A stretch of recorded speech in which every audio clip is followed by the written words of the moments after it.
Hi all, welcome back to my YouTube channel. After very long time vlog ಮಾಡ್ತಾ ಇದ್ದೀನಿ. So ಇವತ್ತಿನ vlog hope ನಿಮಗೆ ಇಷ್ಟ ಆಗುತ್ತೆ ಅಂತ. ಸೊ ಇವತ್ತು ಒನ್ ಆಫ್ ಮೈ ಅಂತಲೇ ಹೇಳ್ಬೋದು. ಸುಮಾರು ದಿನದಿಂದ ಈ ರೆಸಾರ್ಟ್ಗೆ ಹೋಗಬೇಕು ಅಂತ ಅನ್ಕೋತಾ ಇದೆ. But this is the right time to visit that resort. So ಬನ್ನಿ, ಆ ರೆಸಾರ್ಟ್ ಹೆಂಗಿದೆ ಏನು ಅನ್ನೋದನ್ನ ನಾನು ನಿಮ್ಮನ್ನು ಜೊತೆ ಕರ್ಕೊಂಡು ಹೋಗ್ತೀನಿ. So let's explore. ಬೆಂಗಳೂರಿಂದ ಮೈಸೂರಿಗೆ ಹೊರಟ್ವಿ. ಸೊ ಮೈಸೂರಿಂದನೇ ಊಟಿಗೆ ಹೋಗಬೇಕಾಗಿರೋದ್ರಿಂದ ಅದು ಸ್ವಲ್ಪ ನಿಯರೆಸ್ಟ್ ಅಂತ ಅನ್ನಿಸ್ತು. ಸೊ ಹಾಗಾಗಿ ನಾವು ಮೈಸೂರು ಕಡೆ ಹೋಗೋಷ್ಟರಲ್ಲಿ ಆಲ್ಮೋಸ್ಟ್ ಬ್ರೇಕ್ಫಾಸ್ಟ್ ಟೈಮ್ ಆಗೋಗಿತ್ತು. ಸೊ ನಾವು ಪ್ರತಿ ಸರಿ ಮೈಸೂರಿಗೆ ಹೋದಾಗಂತೂ ಈ ಹೋಟೆಲ್ನ ಮಿಸ್ ಮಾಡ್ದಿರ ಬ್ರೇಕ್ಫಾಸ್ಟ್ ಮಾಡ್ತೀವಿ. ಮುಳ್ಬಾಗ್ಲು ದೋಸೆ ಅಂತ. ಡೆಫಿನೆಟ್ಲಿ ನೀವು ಮೈಸೂರವರಾಗಿದ್ದರೆ ಅಥವಾ ಮೈಸೂರು ಕಡೆ ಬಂದರೆ ಈ ಜಾಗನ ವಿಸಿಟ್ ಮಾಡಿ ಸಿಕ್ಕಾಪಟ್ಟೆ ಸಕ್ಕತ್ತಾಗಿರುತ್ತೆ. ನಮಗಂತೂ ಹಾರ್ಟ್ ಫೇವ್ರೆಟ್ ಜಾಗ. ನೀವೇನಾದರೂ ಮೈಸೂರು ಕಡೆ ಆಗಿದ್ದರೆ ಅಥವಾ ಮೈಸೂರವರಾಗಿದ್ದರೆ ಈ ಜಾಗನ ವಿಸಿಟ್ ಮಾಡಿ. ಆ್ಯಂಡ್ ಆಲ್ಸೋ ಬಂಡೀಪುರದ ಮೇಲೆ ಹೋಗಬೇಕಾಗಿರೋದ್ರಿಂದ ಒಂದಷ್ಟು ವೈಲ್ಡ್ ಅನಿಮಲ್ಸ್ನ ನಾವು ಲೈವಾಗಿ ನೋಡೋಕ್ಕೆ ಸಿಕ್ತು. ನನಗಂತೂ ಸಿಕ್ಕಾಪಟ್ಟೆ ಖುಷಿ ಆಯಿತು. ಅಲ್ಲಿ ನಾವು ಜಿಂಕೆನೆಲ್ಲ ತುಂಬ ಹತ್ರದಲ್ಲಿ ನೋಡಿ. ಆ್ಯಂಡ್ ಅಲ್ಲಿಂದ ನಾವು ಬಂಡೀಪುರ ದಾಟಿ ತಮಿಳ್ನಾಡು ಬಾರ್ಡ್ರ್ ಕಡೆ ಬಂದ್ವಿ. ಸೊ ನಿಜ ಹೇಳ್ತೀನಿ, ಸಿಕ್ಕಾಪಟ್ಟೆ ಘಾಟ್ ಸೆಕ್ಷನ್ಸು ಮತ್ತು ಬೆಟ್ಟ ಗುಡ್ಡ ಎಲ್ಲ ಒಂಥರ ವೈಡಾಗಿ ಅನ್ನಿಸ್ತಾ ಇತ್ತು ರೋಡ್ ಮಾತ್ರ. ಸೊ ಹೋಗ್ತಾ ಇನ್ನೂ ಸಿಕ್ಕಾಪಟ್ಟೆ ರೋಡ್ಸ್ ಸಹ ಚಿಕ್ಕದು. ಆ್ಯಂಡ್ ಎವ್ರಿಥಿಂಗ್ ವಾಸ್ ಲೈಕ್ ಒಂಥರ ತುಂಬ ವೈಲ್ಡ್ ಫೀಲ್ ಕೊಡ್ತಾಯಿತ್ತು. And coming to the Ooty weather ಅಂದರೆ ಈ ಕಡೆ ಬಿಸಿಲು ಇತ್ತು, ಈ ಕಡೆ ಚಳಿನೂ ಇತ್ತು, ಈ ಕಡೆ ವಾರ್ಮ್ ಆಗೂ ಇತ್ತು. ಎಲ್ಲ ಥರ ಮಿಕ್ಸ್ಡ್ ವೆದರ್ನ ಊಟಿಗೆ ಹೋದಾಗ ಫೀಲ್ ಇತ್ತು.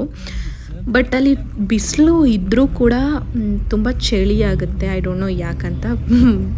ಬಟ್ ನನಗಂತೂ ಬಿಸಿಲು ತುಂಬ ಇದೆ ಅಂತ ಅನ್ನಿಸ್ತಾ ಇತ್ತು. ಬಟ್ ಡೆಫಿನೆಟ್ಲಿ ಚಳಿ ಮಾತ್ರ ಅಷ್ಟಕ್ಕಿಂತ ಡಬಲ್ ಇತ್ತು. ಸೊ ನಾವಂತೂ ಊಟಿ ತಲುಪಿದ್ಮೇಲೆ ಒಂದಷ್ಟು ಕಡೆ ವೆದರ್ ಮಾತ್ರ ಸೂಪರ್ ಆಗಿತ್ತು. ಆ್ಯಂಡ್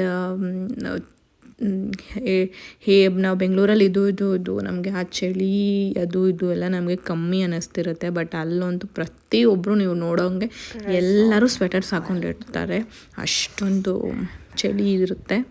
ಫೈನಲಿ ರೆಸಾರ್ಟ್ ರೀಚ್ ಆದ್ವಿ. ರೆಸಾರ್ಟ್ ರೀಚ್ ಆಗೋಷ್ಟರಲ್ಲಿ ನಾವು ಬ್ಯಾಂಗ್ಳೂರು 8 o'clock ಬಿಟ್ಟಿದ್ದು. ನಾವು ರೀಚ್ ಆಗಿದ್ದು 2 o'clock ಮಧ್ಯಾಹ್ನ. ಅರೌಂಡ್ 7 to 6 hours ನಮಗೆ ಜರ್ನಿ ಇತ್ತು. ಸೊ ರೆಸಾರ್ಟ್ ರೀಚ್ ಆದಮೇಲೆ ನಮಗೆ ಒಂದು ಬಿಸಿ ಒಂಥರ ಕಷಾಯ ಥರ ಕೊಟ್ಟರು. ಆ್ಯಂಡ್ ಈ ವೆದರ್ಗೆ, ಈ ಕೋಲ್ಡ್ಗೆ ಏನೋ ಒಂಥರ ವಾರ್ಮ್ ಅಂತ ಅನ್ನಿಸ್ತಾ ಇತ್ತು. ಅದನ್ನು ಕುಡ್ದಾದ್ಮೇಲೆ ನಮಗೆ ರೂಮ್ ಕಡೆ ಈ ಥರದ್ದೊಂದು ಬಗ್ಗೆ ಪ್ರೊವೈಡ್ ಮಾಡ್ತಾರೆ. ಸೊ ಅಲ್ಲಿಂದ ನಮ್ಮ ರೂಮ್ ಕಡೆ ಕರ್ಕೊಂಡು ಹೋದರು. ಸೊ ಇನ್ನೂ ಇದು ಕ್ರಿಸ್ಮಸ್ ಥೀಮ್ ಮಂತ್ ಆಗಿರೋದ್ರಿಂದ ಎಲ್ಲ ಕಡೆ ಕ್ರಿಸ್ಮಸ್ದು ಸಿಕ್ಕಾಪಟ್ಟೆ ಚೆನ್ನಾಗಿ ಕ್ಯೂಟಾಗಿ ಡೆಕೋರೇಷನ್ ಮಾಡಿದರು. ನಿಮಗೆ ತೋರಿಸ್ತೀನಿ. ಆ್ಯಂಡ್ ಆಲ್ಸೋ ಈ ರೆಸಾರ್ಟಲ್ಲಿ ಒಂದು ಸ್ಪೆಷಲ್ ಏನಂದರೆ ಇಲ್ಲಿನೋ ನೇಚರ್ ವ್ಯೂ ಆಗಿರ್ಬೋದು, ಎಲ್ಲ ವ್ಯೂಸ್ ಅಂತೂ ಸೂಪರ್ ಡೂಪರ್ ಇರುತ್ತೆ. ರೆಸಾರ್ಟ್ ಟೂರ್ ತೋರಿಸೋದಕ್ಕಿಂತ ಮುಂಚೆ ನಮ್ಮ ರೂಮ್ ಟೂರ್ ಹೇಗಿದೆ ಅಂತ ನಿಮ್ಮನ್ನ ತೋರಿಸ್ತೀನಿ. ಸೊ ಹೋಪ್ ನಿಮಗೆ ಈ ರೂಮ್ ಟೂರ್ ಇಷ್ಟ ಆಗ್ಬೋದು. ಸೊ ಬನ್ನಿ ತೋರಿಸ್ತೀನಿ ಹೇಗಿದೆ ಅಂತ.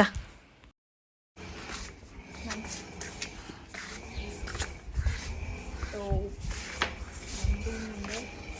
208. ಸೊ ಅಲ್ಲಿಂದ ಹೋದರೆ ಎಂಟ್ರಿ ಕೊಡೋದು. So this is the room entrance. So ಸಿಕ್ಕಾಪಟ್ಟೆ ಸಖತ್ತಾಗಿದೆ. ಸೊ ಇದೊಂದು ಇಟ್ಟಿದ್ದಾರೆ. ಇಲ್ಲೆಲ್ಲ ಟೆಂಪ್ರೇಚರ್ ಲೋ ಇರೋ ಕಾರಣ ಇಲ್ಲಿ ಫೈರ್ ಕ್ಯಾಂಪ್ ಥರ ರಿಯಲ್ ಆಗಿ ಮಾಡ್ಬೋದು ಅನಿಸುತ್ತೆ. ಇದು ನನಗೆ ಗೊತ್ತಿಲ್ಲ. ಸೊ ಆ್ಯಂಡ್ ಇಲ್ಲೊಂದು ಸೋಫಾ ಸಿಂಗಲ್ ಸೆಟ್ ಇಟ್ಟಿದ್ದಾರೆ. And this is bed as usual. So ಅಲ್ಲಿಂದ ಹೀಗೆ ಬಂದರೆ ಇದೊಂದು. And this is one dressing setup. ಇದು ಕಂಪ್ಲೀಟ್ಲಿ ಮಿರರ್ ಚೆನ್ನಾಗಿ ಕೊಟ್ಟಿದ್ದಾರೆ ನೋಡಿ, ಎಷ್ಟು ದೊಡ್ಡ ಮಿರರ್ ಇದೆ. ಸೊ ಅಲ್ಲಿಂದ ಹಿಂಗೆ ಬಂದರೆ so this is the washroom, very clean. And this is dry area and this is bath area. So ಇಲ್ಲೂ ಅಷ್ಟೇ ಇನ್ನೊಂದು ಸೋಫಾ ಇದೆ. ಸೊ ಆರಾಮಾಗಿ ಇಲ್ಲಿಂದ ಟಿ ವಿ ನೋಡ್ಬೋದು. Very big TV. And also ಇನ್ನೊಂದು ಸ್ಪೆಷಲ್ ಗೊತ್ತಾ ನನಗೇನೋ, ನಮಗೋಸ್ಕರ ಗೇಮ್ಸ್ ಆ್ಯಂಡ್ ಚಿಪ್ಸು ಮ್ಯಾಂಡೇಟ್ರಿ ಕೊಟ್ಟಿದ್ದಾರೆ. ವಾಟರ್ ಬಾಟಲ್ ಇದೆ. ಸೊ ಈ ರೂಮಲ್ಲಿ ಒಂದು ಸ್ಪೆಷಾಲಿಟಿ ಏನಂದರೆ ಬಾಲ್ಕನಿನೇ. ಸೊ ಬಾಲ್ಕನಿ ವ್ಯೂ ಹೇಗಿದೆ ಅಂತ ತೋರಿಸ್ತೀನಿ ಬನ್ನಿ. ಅವರ್ ಬಾಲ್ಕನಿ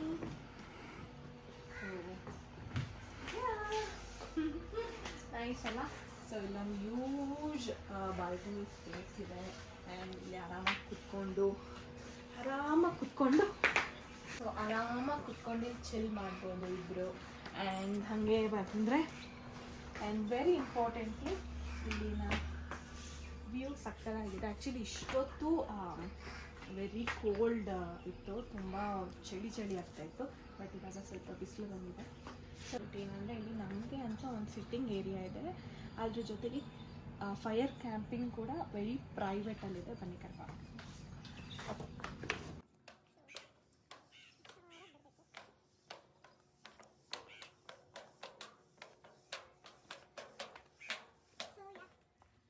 ಇದೊಂದು sitting private.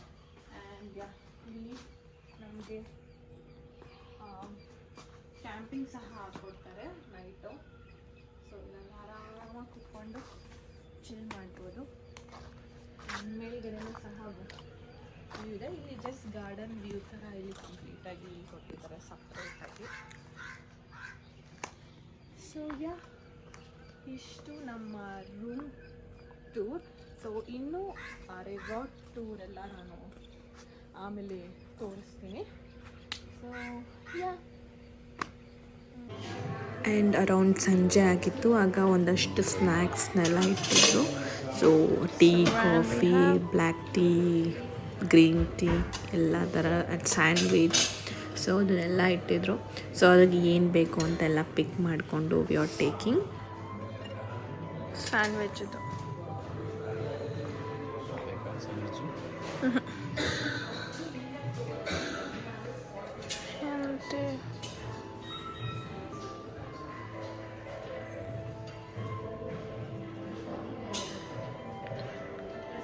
Here you have chicken sandwich.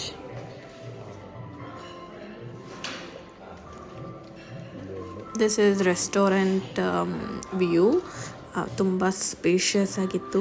And ಈ ವೆದರ್ಗೆ ಅಲ್ಲಿ ಕುತ್ಕೊಂಡು ಕಾಫಿ ಚಿಲ್ ಮಾಡಿಕೊಂಡು ಕುಡಿತಾ ಇದ್ದರೆ ಇಟ್ಸ್ ಹೆವೆನ್. ಸಿಕ್ಕಾಪಟ್ಟೆ ಸಕ್ಕದಾಯಿತು. My husband was watching phone. Stay ಹಾಯ್ ರೇ. ಅವರಿಗೆ ಸ್ವಲ್ಪ ನಾಚಿಕೆ.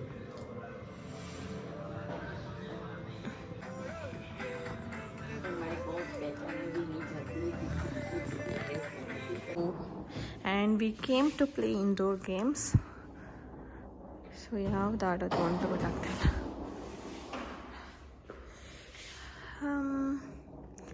We can play carom.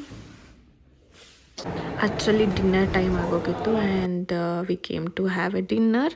So ಒಂದಷ್ಟು ವೆರೈಟೀಸ್ ಹಾಕ್ಕೊಂಡಿದ್ವಿ. ಆ್ಯಂಡ್ ಆಲ್ಸೋ ಅಲ್ಲೊಂದು ಕ್ಯೂಟ್ ಮ್ಯೂಸಿಕ್ ಆಗಿ ಹಾಡು ಹೇಳ್ತಾಯಿದ್ರು.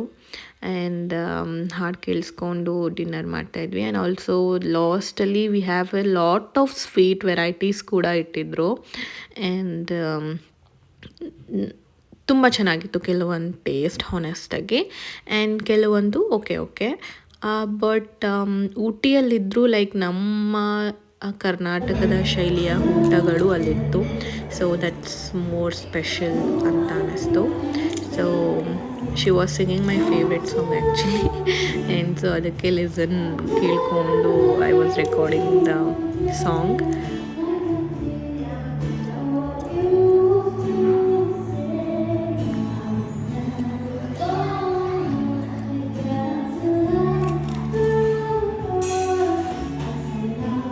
ಹಾಗೆ ಡಿನ್ನರ್ ಆದಮೇಲೆ ಒಂದು ವಾಕ್ ಬರೋಣ ಅಂತ ಬರ್ತಾಯಿದ್ವಿ.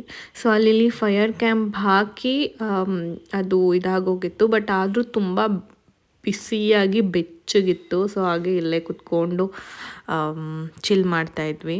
This is morning breakfast and this is a swimming pool view.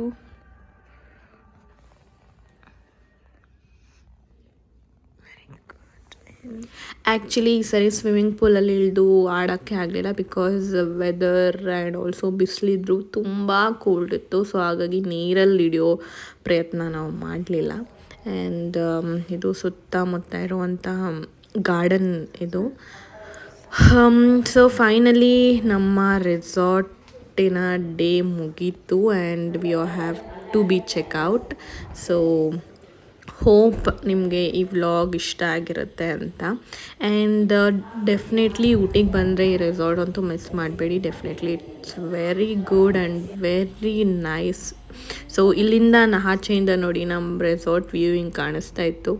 So ಹಾಗಾಗಿ ಅಲ್ಲಿ ನಿಂತ್ಕೊಂಡು ಐ ಟೇಕನ್ ವಿಡಿಯೋ ಕ್ಯಾಪ್ಚರ್ ಮಾಡ್ತಾಯಿದ್ದೆ. ಸೊ ರಿಯಲಿ ವಂಡರ್ಫುಲ್ ಎಕ್ಸ್ಪೀರಿಯನ್ಸ್ ಊಟಿಗೆ ಬಂದು. And hope Ooty weather definitely ತುಂಬ ಚೆನ್ನಾಗಿದೆ. This is a season to visit Ooty. So and also ಅಲ್ಲಿಂದ ಒಂದಷ್ಟು ಕಡೆ ಎಲ್ಲ ನೇಚರ್ ಹತ್ರ ವಿಡಿಯೋ ಕ್ಯಾಪ್ಚರ್ ಮಾಡ್ಕೋತಾ ಇದ್ದೆ. And seriously it's very good. So ನಾನಂತೂ ಫುಲ್ ಎಂಜಾಯ್ ಮಾಡ್ತಾಯಿದ್ದೀನಿ ವೆದರ್ನ ಆ್ಯಂಡ್ ಆ ನೇಚರ್ನ. ನನಗೆ ಮುಂಚೆನೇ ನೇಚರ್ ಅಂದರೆ ತುಂಬ ತುಂಬ ತುಂಬ ಇಷ್ಟ. ಆ್ಯಂಡ್ ಈ ಥರದೊಂದು ಗ್ರೀನರೀಸ್ ಅಂದರೆ ನನಗೆ ಇನ್ನೂ ತುಂಬ ಇಷ್ಟ. ಸೊ ಆ್ಯಂಡ್ ಅಲ್ಲಿರುವಂತಹ ಮನೆಗಳೆಲ್ಲ ಹೆಂಗಿದೆ ಅಂದರೆ ಸ್ಲೈಡಾಗಿ ಹೆಂಗಿದೆ ನಾವು ಅದನ್ನು ನೋಡಿದ್ರೆ ಭಯ ಅನಿಸುತ್ತೆ, ಏನು ಈ ಥರ ಹೆಂಗಪ್ಪ ಇರ್ತಾರೆ ಇಲ್ಲಿ ಅಂತ. ಬಟ್ ಸೀರಿಯಸ್ಲಿ ಅಲ್ಲಿರೋ ಕಮ್ಯುನಿಟೀಸ್ ಆಗಿರ್ಬೋದು, ಎವ್ರಿಥಿಂಗ್ ತುಂಬ ಕ್ಲೀನ್ ಇತ್ತು and very good. So and ಇದು ಅಷ್ಟೇ ದ ಫೇಮಸ್ ಊಟಿಯಲ್ಲಿ ನೀಲಗಿರಿ ಮರ. ಸೊ ಇಲ್ಲೂ ಅಷ್ಟೇ ಸುಮಾರು ಜನ ಫೋಟೋಸ್ ತೆಗೆಸ್ಕೊತಾ ಇದ್ರು. ಸೊ ಹಾಗೆ ನಾನು ಒಂದಷ್ಟು ಕ್ಲಿಪ್ ಸುಮ್ಮನೆ ಒಂದಷ್ಟು ಮೂಮೆಂಟ್ಸ್ನ ಕ್ಯಾಪ್ಚರ್ ಮಾಡ್ಕೋತಾ ಇದ್ದೆ. ಸೊ ಅಲ್ಲಿಂದ ನಮ್ಮ ಊಟಿಯಿಂದ ಬ್ಯಾಕ್ ಟು ಬ್ಯಾಂಗ್ಳೂರ್. ಸೊ ಅಲ್ಲೇ ಪಾಕಶಾಲೆಯಲ್ಲಿ ಸ್ವಲ್ಪ ಸಂಜೆ ಆಗೋಗಿತ್ತು. ಸೊ ಅಲ್ಲಿ ಸ್ವಲ್ಪ ಸ್ನ್ಯಾಕ್ಸ್ ಎಲ್ಲ ತಿನ್ಕೊಂಡು ಹೊರಟ್ವಿ. ಇಲ್ಲಿ ಯಾವುದೋ ಒಂದು ಟಾಯ್ಸ್ ಇತ್ತು ಅಂತ ನೋಡೋಕೆ ಹೋಗಿದ್ವಿ ಊಟದ್ದು, ಬಟ್ ಯಾವುದೂ ಚೆನ್ನಾಗಿರಲಿಲ್ಲ. ಸೊ ಹಾಗಾಗಿ ಏನೂ ತೊಗೊಂಡ್ಲಿಲ್ಲ. ಸೊ ಹೋಪ್ ನಿಮಗೆ ಈ ವಿಡಿಯೋ ಇಷ್ಟ ಆಗಿರುತ್ತೆ ಅಂತ ಅಂದ್ಕೊಂಡಿದ್ದೀನಿ. ಪ್ಲೀಸ್ ಇಷ್ಟ ಆಗಿದರೆ ಸಬ್ಸ್ಕ್ರೈಬ್ ಮಾಡಿ, ಹಾಗೆ ಲೈಕ್ ಮಾಡಿ, ಶೇರ್ ಮಾಡಿ. See you in the next vlog.